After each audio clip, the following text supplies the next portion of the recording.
Ladies and gentlemen, the second defence of his WBO world title, Maurice Hooker.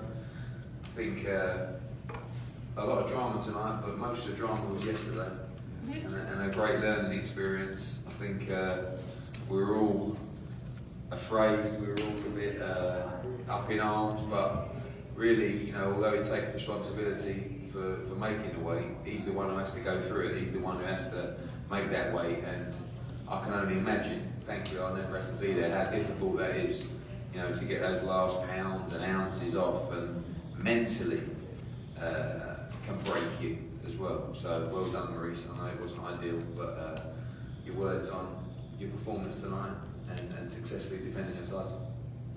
Tonight I gave myself a C. I didn't do everything I could have did, but I pulled it off. I won't let my title go away, and listen to my coach, my team, and kept pushing. Guys, to the floor for questions. Maurice, I was at the weigh-in yesterday, and I know you had to come back a couple times to make weight.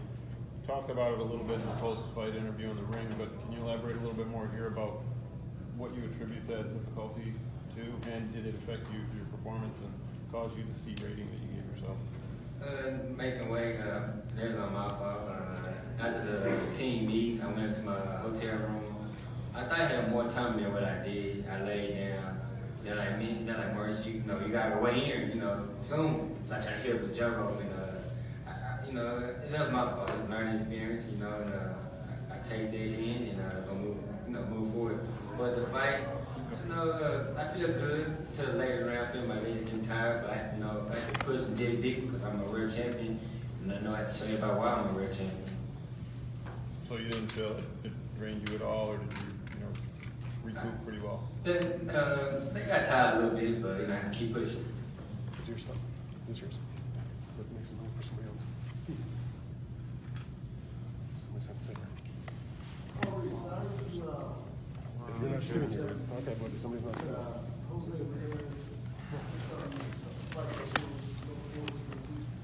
here. Yes, why not? Bring it to the zone. I'm open to fight anybody with a belt or anybody out there who's good and got a good name. I want anybody. I want the best out there. Let's do it on the zone. Maurice, you said you gave yourself a C. What could you do better? And do you think the weight drain affected you at all? I gave myself a C because I should have done better. I should have got him out of there. What could you have done better? Yes, I could more busy, more body work, more power shots, more overall. With the weight, I feel my legs a little bit, kind of slowed me down, but it's learning experience. Maurice, we heard Dallas homecoming. Who are we looking at for prospective opponents? Right now, I don't know. I'm gonna take this time off with my family and my kids, and meet up with my team a couple of weeks from now, and get right back to it. Mikel fought you stylistically different than a lot of your previous opponents. Did that? You feel that you showed people a different style of yourself tonight? My kid was a good fighter. Yes, he showed me something different, but he was a little quick, trying to move his shoulders, and I just put that jab out there in front of him, and did it right back to him, trying to show him, But yeah, he's a little different. Eddie, what's the odds that we could get Maurice Hooker versus Josh Taylor opening? Okay. His next fight will be in Dallas in end of June, early July. So we'll have to see what happens with the tournament. If Baranchik leaves, which they keep saying they will, I think that's a great unification fight for Maurice. I love the Jose Ramirez fight. His manager is constantly putting it out there to make that fight. We'd love to do that. Obviously, they might want to do that in Fresno. I don't think that'd be a problem for Maurice as well, but we'd love to do that in Dallas. I think it's a wonderful fight.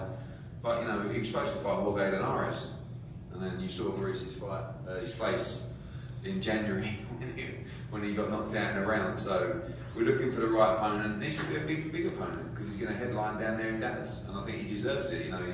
He's boxed Terry Flanagan in Manchester. He's boxed in Oklahoma as well now, and now he's boxed here. Les Pierre's from Brooklyn, so he had a bit of support here. So I think he deserves that homecoming fight now. I think the division's going to get very interesting. How about a fight with him and Chris versus Algeria? Yeah, quite possibly, quite possibly. Algeria may fight on the MSG card on June 1, but you know, I think Chris will probably want one more fight before he fights Maurice. But you know, I'd love to make a unification fight. The Josh Taylor fight is a great fight as well. Jack Catterall will come later. That'll be his mandatory, which I expect that to be called following his next fight. Virgil Ortiz is with Golden Boy and also from Dallas and calls Hooker out about once a week. Is he too green for that, or is that something that could get made? I think that's going to be a big fight one day. You know, Virgil Ortiz is a good fighter. You know, I think that's one really for Arnie and Dino and the training team. I guess they'll feel they want him to earn his stripes. I don't know. So it's a question for you, Maurice. But you know, one day it's going to be a big fight. He can fight. You know, and I think Maurice has done it the hard way. So he's had the right now to call his opposition, but I know he wants major fights, and I know he wants other titles as well. We all want the pro grade fight. I mean, those are the two best guys at 140. He actually doesn't have a belt, but yeah, it's true. Because he hasn't fought for the WBC yet. But that's another great fight, and again, we'll see if he stays in the tournament. What about you personally, Maurice? Is there anybody specifically that you want to go after? I want the best out there. It don't matter. I just want the best. I want the unified. So whoever out there, the best, y'all say the best, and whoever have a belt, I want to fight. Does that reach his full grade? Yeah. Ain't gonna fight for a world title? Yeah, I think he'll fight for a world title. Right now, he WC silver champion. Yeah, he's fighting Ray for the WBA. Yeah, so I want a world champion. He ain't got a belt. I want a world champion. So after he win, yes. Well, after he comes to the tournament, let's not rush him. He still got some good fights to fight. But after the tournament, yes, let's do it. Is that a fight you would want in Dallas? With him, I'll fight him anywhere. What about if Lomachenko moves up? I'll fight him anywhere. I'd rather Lomachenko fight. I mean, they say he the best. I just want the best, man. On to be the best, you gotta beat the best. Give me the best. But you can stay at 140, right? I mean, you have no problem making 140. I had no problem, you know. Yesterday was my fault. That's my mistake. Now we talked about Mikey Garcia, a possibility. Yes. You know, should he be victorious against Errol Spence? Give me Michael Garcia too. Come on. Hey, I'll fight him anywhere, man. Just want anybody with the best out there, anywhere. Just let's do it. It's a good fight for Dallas. Not reasonable. Yeah. Let's do that in Texas. Yeah, we'll do that. Yeah, do that in July. You be Mikey Garcia. Yes. Do that. Okay. Good luck making that. Done. Right. Time to make some real money, right? Some guaranteed money. There's some pay-per-view that might or might not happen. All right, guys. Well done, Maurice Hooker, still WBO junior welterweight champion of the world. Well done. Well done.